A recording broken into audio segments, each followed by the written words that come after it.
Bonjour à tous, merci de vous informer sur la Voix Sainte TV. Le temple de la restauration, c'est l'édifice que la mission La Voix de l'Évangile, MVE en abrégé, a dédié à l'Éternel le samedi 16 septembre 2017. Bâti à hauteur de 20 millions de francs CFA à Azopé, il couvre une superficie de 600 mètres carrés.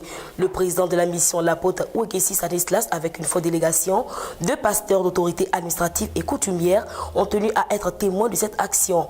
L'apôtre Ouekessi a prêché à cette occasion autour du terme « Te sens-tu investi d'une mission salvatrice du Seigneur ?» En économie, le ministre ivoirien des infrastructures économiques, Dr Amédée Kouakou, a déclaré que la Côte d'Ivoire a besoin d'un niveau global d'investissement évalué à 1320 milliards de francs CFA afin d'assurer un accès à l'eau potable à 100% de sa population. C'était lors de la présentation du programme d'investissement dénommé Eau pour tous le vendredi 15 septembre 2017 à Abidjan. L'objectif de ce programme est de mettre un thème définitif aux pénuries d'eau que connaît la Côte d'Ivoire.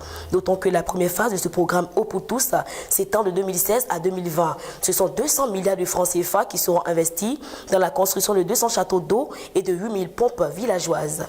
Toujours en économie, après la première édition à Paris, en France, les rencontres Africa aménagent sur le continent africain dans l'esprit de réciprocité des participants qui souhaitent une alternance entre la France et l'Afrique dans l'organisation de ce rendez-vous économique.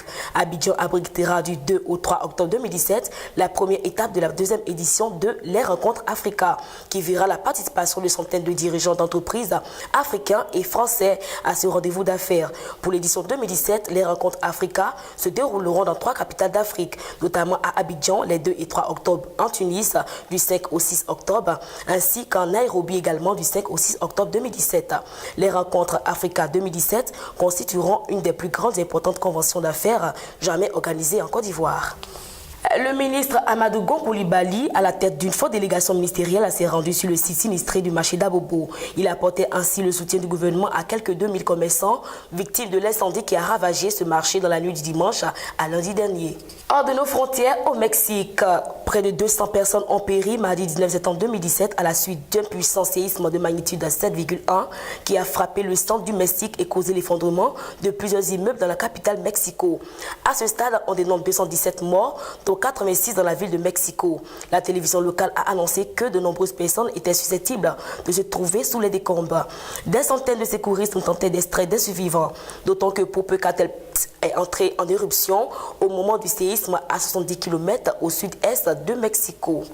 Aux États-Unis, pour terminer, Donald Trump a prononcé mardi 19 septembre 2017 son premier discours très attendu à la tribune de la 70e Assemblée générale de l'ONU face à 130 chefs d'État et de gouvernement. Donald Trump, dans son allocution, a tout d'abord fustigé le régime Pyongyang, le qualifiant de régime vicieux.